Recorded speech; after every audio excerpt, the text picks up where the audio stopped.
اور روح اس کے اندر ڈالا گیا تو کتے کا جسم ایک ہے، اس میں ایک کتے کی جان ہے، دوسری اس شرابی کی جان ہوئی تو قالب ایک ہے، دو روح کو برداشت نہیں کر سکے گا۔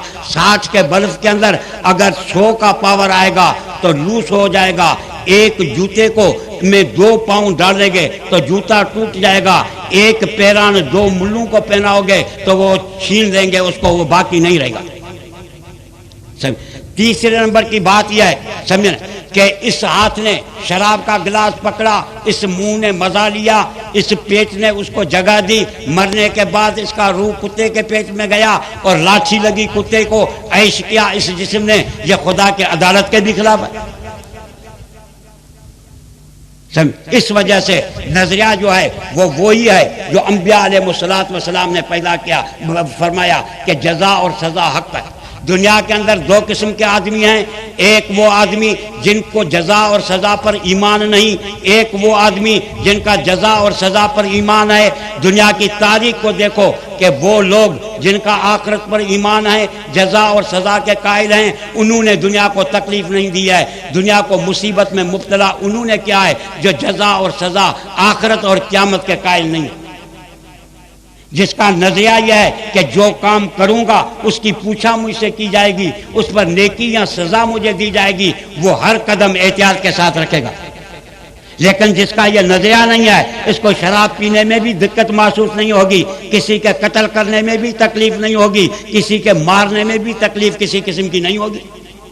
آج جو دنیا کے اندر ظلم کر رہے ہیں یہ وہی لوگ ہیں جن کا جزا اور سزا پر ایمان کسی قسم کا نہیں ہے، بمباری کر رہے ہیں، قتل کر رہے ہیں، لوگوں کو مار رہے ہیں، یہ اس قسم کے آدمی ہیں۔ یہ کیا ہے کہو اس قسم کے آدمی ہیں۔ باقی جو ملوں کو کہا جاتا ہے کہ یہ دہشت گرد ہیں، یہ بیچارہ کچھ بھی نہیں، تم جو دہشت گرد ہو اس کو زمین سے ہٹانا چاہتے ہیں، بس ان کا نظریہ یہ ہے کہ دہشت گردی ختم ہو، تمہارا وجود ختم ہوگا تو دنیا امن میں ہوگی، دنیا انصاف میں ہوگی۔ بہرحال یہ دن کب آئے گا سمجھ جزا اور سزا کا؟ تو رسول اللہ صلی اللہ علیہ وسلم نے تو فرمایا مل مسئول عنہا بے عالم من السائل۔ تو جبرائیل نے کہا وما اشراتها، ہمیں ایسی نشانیاں بتائی جائیں جن نشانیوں کو معلوم کرنے کے بعد ہمیں یہ خبر پڑ جائے کہ یہ دنیا بیمار ہے، تندرست نہیں ہے، ابھی مرنے والی ہے۔ کیونکہ قیامت نام ہے اس عالم کے موت کا، موت اس چیز پر آتا ہے جو پہلے پہلے بیمار ہو، جو پہلے پہلے کیا ہو کہو بیمار ہو، اس پر موت آتا ہے۔ تو ہمیں کیا پتا کہ جس دنیا کے اندر ہم رہتے ہیں یہ دنیا تندرست اور ٹھیک ٹھاک ہے یا یہ دنیا بیمار ہے، اس کی علامتیں اور نشانی کیا ہیں؟ تو اللہ کے رسول نے نشانیاں اس کی بتائی، بہت سی نشانیاں ہیں۔ انتر دل امت و ربتہ و انتر الحفات العورات رعاء الشاء یتطاولون فی البنیان۔ دوسری حدیث میں ہے عزت تخذ الفیء دولا والامانۃ مغنما والزکاۃ مغرما وتعلم لغیر الدین واطاع رجل امرأتہ واق امہ۔ فرمایا کہ پہلی نشانی یہ ہے کہ تمہارے اقتدار کے کرسی پر وہ لوگ ہوں گے جو سرکاری خزانے کو اپنی دولت سمجھ کر کے لوٹ لیں گے، جہاں خزانہ خرچ کرنا ہوگا عوام پر وہاں خرچ نہیں کریں گے۔ یہ علامت موجود ہے یا نہیں ہے بتاؤ؟ پاکستان کی تاریخ ہے کہ جو بھی جاتا ہے اس پر یہی مقدمہ ہوتا ہے کہ اس نے ملک کی دولت کو لوٹا ہے۔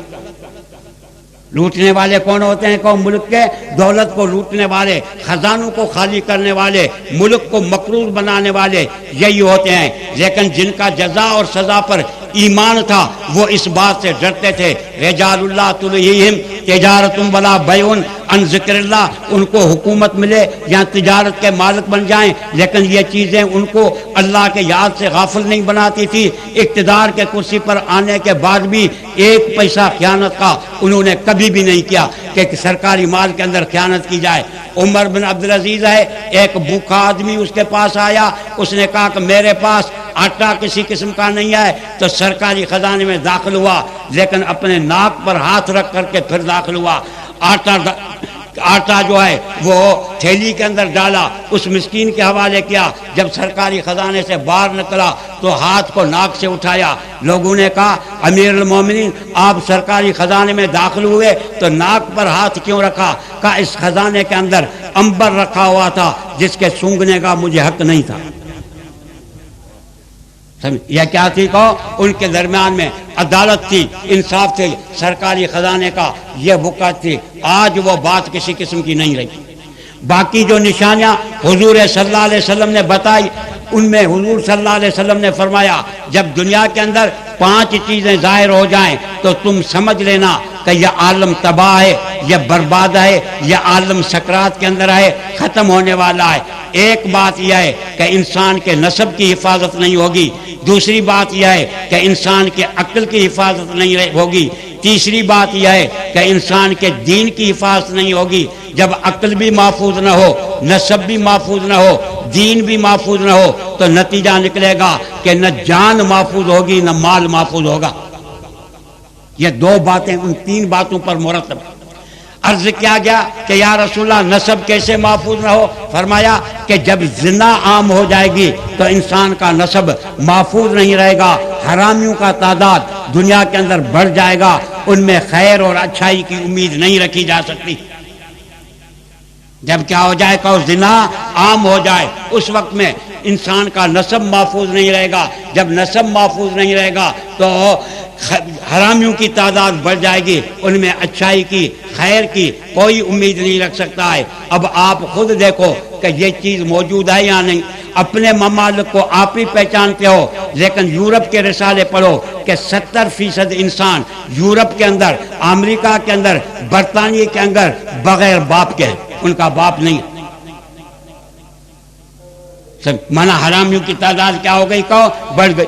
اس وجہ سے انہوں نے فوج کے اندر جو بھرتی کیا وہ بھی ان حرامیوں کو بھرتی کیا تاکہ پیچھے ان کا کوئی رونے والا نہ ہو، مر جائیں تو مر جائیں۔ یہ میرین فوج والے جو بھی ہیں ان کا باپ نہیں ہے۔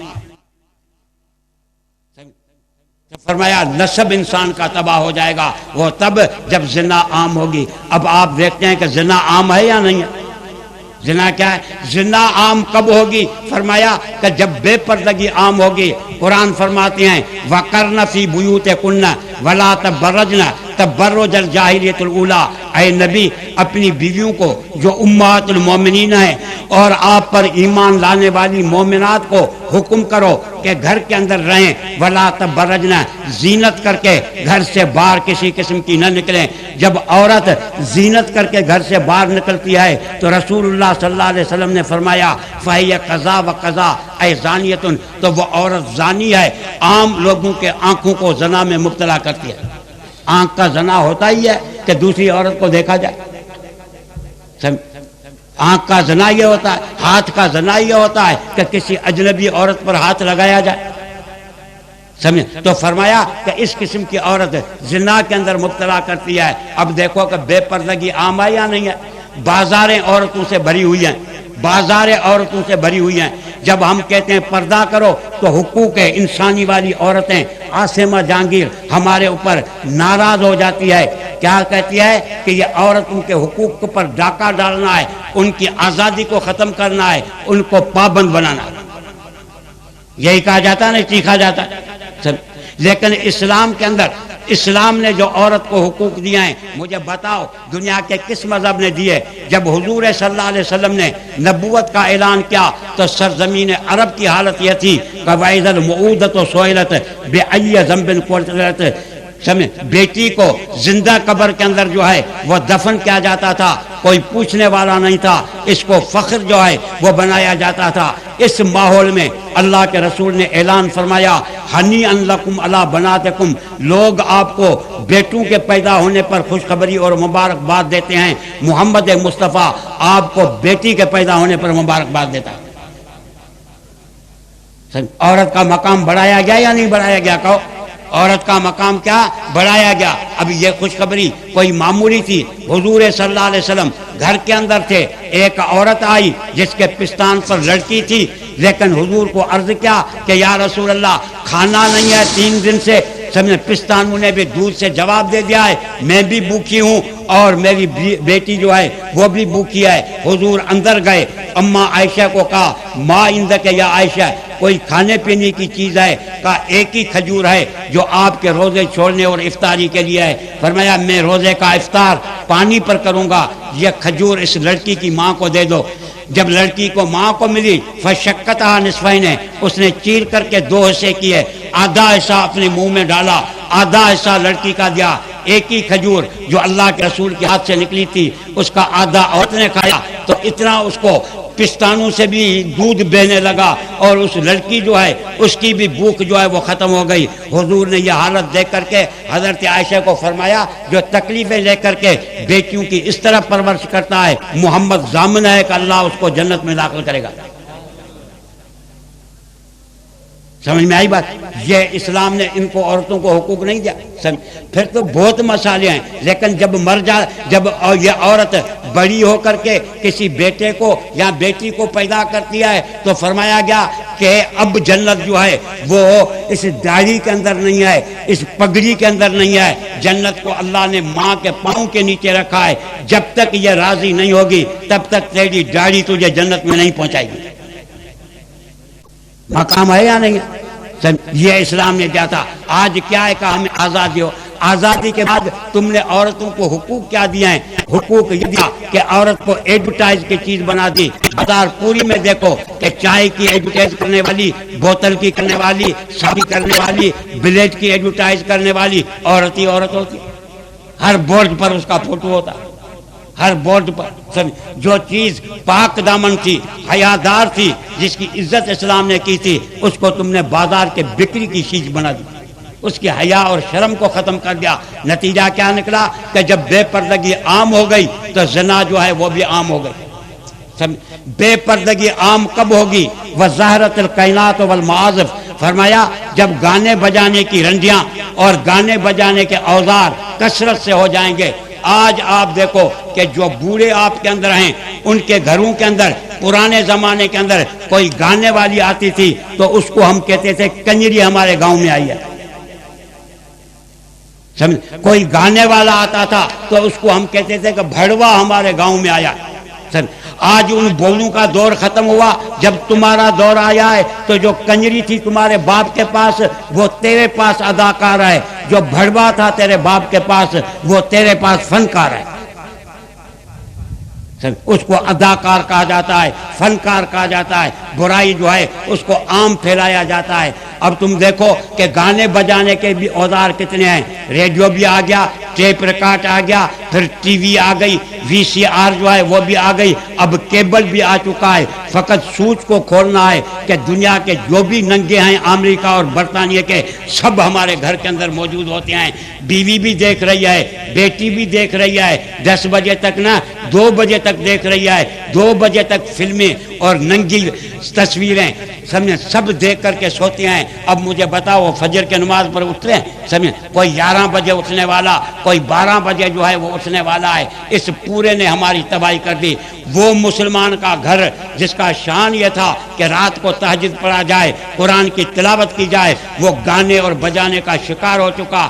عورت کی, بیوی کی, بیٹی کی, بچے کی, تمام کی اخلاق کی حالت جو ہے وہ ہم نے بالکل گرا دی ہے یا نہیں ہے؟ بالکل کیا کر دی, گرا دی. اب کوئی چیز نہیں ہے کہ اس پر کنٹرول کر سکے. تمام کی تمام برائیاں ہیں. اب تو کیا ہوا, حکومت اس برائی کو رواج دے رہی ہے. ٹی وی وغیرہ کے لیسنوں کی قیمت کو کم کرنا یا ان کی قیمت کو سستا کرنا تاکہ ہر ایک جو ہے وہ رکھ سکے. اب گانے بجانے کا رواج ہو چکا. اب ہم دیکھتے ہیں کہ وہ لوگ جو رنجی کو 1,000 روپیہ دیتے ہیں وہ 50 روپیہ خرچ کر کے اپنی ماں کو چادر اور دوپٹہ بھی خرید کر کے نہیں دیتے. آج اس قوم کے ساتھ ہمارا کیا ہے, واسطہ ہے سمجھیں, جو برائیوں کے اندر مبتلا ہے. ورنہ ہمارا شان یہ تھا کہ رات کو ہمارے گھر کے اندر قرآن کی تلاوت ہوتی, تہجد ہوتا. مسلمان کا شان یہ تھا کہ فجر کی نماز سے اٹھتا, اللہ کو یاد کرتا, اللہ کے نعمتوں کا حق ادا کرتا. یہ گھروں کے گھر اجڑے ہوئے ہیں. مسجدوں میں بھی دیکھو گے تو کچھ عشاء کو تو نماز ہوگی, مغرب کو ہوگی, لیکن فجر میں ایک مؤذن ایک ملا امام ہوگا, بس سب سوئے ہوئے. تو فرمایا کہ جب نسب انسانی کی حفاظت نہ ہو، نسب انسانی کی معنی یہ ہے کہ زنا عام ہو جائے، بے پردگی عام ہو جائے، گانا بجانا عام ہو جائے، تو تم سمجھ لینا کہ جس دنیا کے اندر تم رہتے ہو یہ دنیا بیمار ہے، یہ دنیا تندرست نہیں ہے۔ آج ہم بیمار دنیا کے اندر رہتے ہیں، تندرست دنیا کسی قسم کی نہیں ہے۔ عقل انسانی کی حفاظت نہ ہوگی، فرمایا کیسے؟ کہا یشرب الخمور، شراب جو ہیں وہ عام جام ہو جائیں گے، نشے کی چیزیں عام ہو جائیں گی، اس وجہ سے انسانی عقل کی حفاظت کسی قسم کی نہیں ہوگی۔ آج ہم دیکھتے ہیں کہ یہ مسلمانوں کا ملک ہے، لیکن ایک شہر کے اندر 20 دکان شراب کے ہیں، لائسنس ہر ایک کے پاس ہے، مسلمانوں کے بچوں کو پلایا جاتا ہے، ان کے مردوں کو پلایا جاتا ہے، ہیروئن ملتا ہے، بھنگ ملتا ہے، شراب ملتا ہے، افیم ملتا ہے، ہر قسم کے ان نشوں نے مسلمانوں کے اور ان کے بچوں کے عقل کو تباہ کر دیا ہے۔ جب نشے پینے والے عام ہوں گے، عقل انسانی کی تباہی ہوگی، تو مجھے بتاؤ ان پاگلوں سے دنیا کو خیر کی کیا امید ہو سکتی ہے؟ آج شراب پینا فخر کی بات ہے، سمجھیں؟ ویسے اسمبلی کا ممبر بھی نہیں بن سکتا، ملک کا گورنر بھی نہیں بن سکتا، اس وجہ سے فخر کے ساتھ یہ چیزیں جو ہیں وہ پی جاتی ہیں، حالانکہ یہ چیز وہ تھی جو انسانی عقل کو تباہ کرنے والی تھی۔ تیسری بات یہ ہے، فرمایا کہ انسان کے دین کی حفاظت نہیں ہوگی، وہ تو علم غیر الدین، دینی تعلیم سے رغبت نہیں ہوگی، اس کے ساتھ محبت نہیں ہوگی، دین کو جاننے والے جو ہیں وہ بھی نہیں ہوں گے۔ آج ہم دیکھتے ہیں کہ کالج اور یونیورسٹیاں فقط لڑکوں سے نہ لڑکیوں سے بھری ہوئی ہیں، اکیلی تعلیم نہ مخلوط تعلیم ہو رہی ہے، جوان لڑکوں کے ساتھ جوان لڑکیاں ماسٹروں کے سامنے پڑھ رہی ہیں، لیکن ہم جو مسلمان ہیں ان کو نہ الحمد آتا ہے، نہ نماز آتا ہے، نہ روزہ آتا ہے، نہ واپار کا طریقہ آتا ہے، اس وجہ سے سودی سود ہے ملک کے اندر۔ حضرت عمر کے دور کے اندر یہ قانون تھا کہ مارکیٹ میں دکان کھولنے کا اس کو حق تھا جس کو پہلے پوچھا جاتا تھا کہ بیو پار کے مسالے بھی آتے ہیں یا نہیں آتے۔ آج بھنگی دکان کھولے، بیاج خور کھولے، سود خور کھولے، سب کو اجازت ہے۔ اس وجہ سے تم دیکھتے ہو کہ سودی واپار ہو چکا، چیزوں میں ملاوٹ ہو چکی ہے ہر درجے کی۔ یہ فقط اس وجہ سے کہ وہ دینداری ہم مسلمانوں کے اندر کسی قسم کے نہیں رہے ہیں۔ ہمارے بچے دینی تعلیم سے معروم ہو چکے ہیں، ہمارے بوڑھوں کو آج تک نماز پڑھنی کسی قسم کی نہیں آتی ہے۔ بلکہ آپ کو بتاؤں کہ ایسے گاؤں بھی ہیں جن میں کوئی نماز جنازے پڑھانے والا نہیں تھا، میت کو بغیر جنازے کے دفن کر دیا گیا۔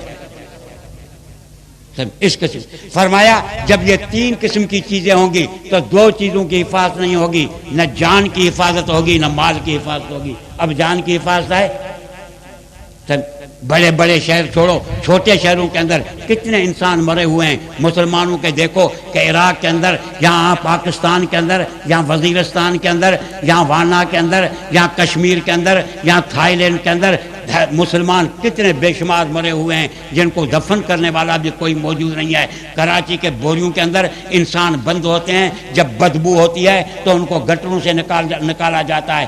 مال کی بھی حفاظت کسی قسم کی نہیں ہے، مال کی حفاظت کوئی نہیں، کوئی راستے پر نکلا ہی نہیں ہے تو اس کو مال تو چھوڑو لیکن جان کا بھی خطرہ ہوتا ہے، 1 پیسہ بھی چھوڑنے والا نہیں ہوتے، سب راستے رات کو بلاک ہوتے۔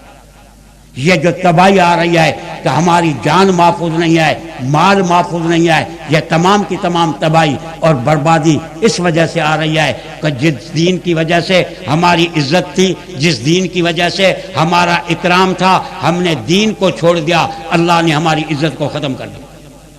میرے محترم دوستو، جس دنیا کے اندر ہم رہتے ہیں یہ دنیا بیمار ہے، تندرست دنیا کسی قسم کی نہیں ہے، تمام برائیاں اس کے اندر آ چکی ہیں۔ آج ہم مسلمان دنیا کے اندر پریشان ہیں، اس کا علاج فقط یہی ہے کہ حضور کے طریقے پر ہم واپس لوٹ کر کے آئیں، قرآن کو اپنے سینے سے لگائیں، سنت محمدی اور دین محمدی کو لگائیں، پھر ہماری عزت اور مال محفوظ ہو سکتا ہے، ورنہ نہیں ہو سکتا۔ آخر دعوانا والحمدللہ رب العالمین۔ جو بھی آئے اللہم لا تدع لنا فی مقامنا ھذا ذنبا الا غفرته ولا ہما الا فرجته ولا حاجة الا قضیتها ویسرتها فیسر امورنا واشرح صدورنا ونور قلوبنا واختم بالصالحات اعمالنا وتوفنا مسلمین۔ اے اللہ ہمارا بیچنا قبول فرمائے۔ یا پروردگار عالم ہمیں دین پر چلنے کی توفیق نصیب فرمائے۔ اے اللہ جو بیمار ہیں ان کو شفایاب بنائے، جو بے نمازی ہیں ان کو نمازی بنائے۔ اے اللہ ان مسلمانوں کے بچوں کو اور بچوں کو دین کا عالم اور حافظ بنائے۔ اے اللہ ہمارے گھر کے اندر آپ کا ذکر قرآن کریم کی تلاوت جاری فرمائے۔ اے اللہ اس بے دینی کے دور کے اندر ہمارے ایمان کو سلامت رکھ۔ اے اللہ مسلمانوں کو سلامت رکھ۔ پروردگار عالم فتنوں اور فسادوں سے ہمیں بچائے۔ وصلی اللہ تعالیٰ علی خیر خلقہ محمد و آلہ و صحبہ اجمعین۔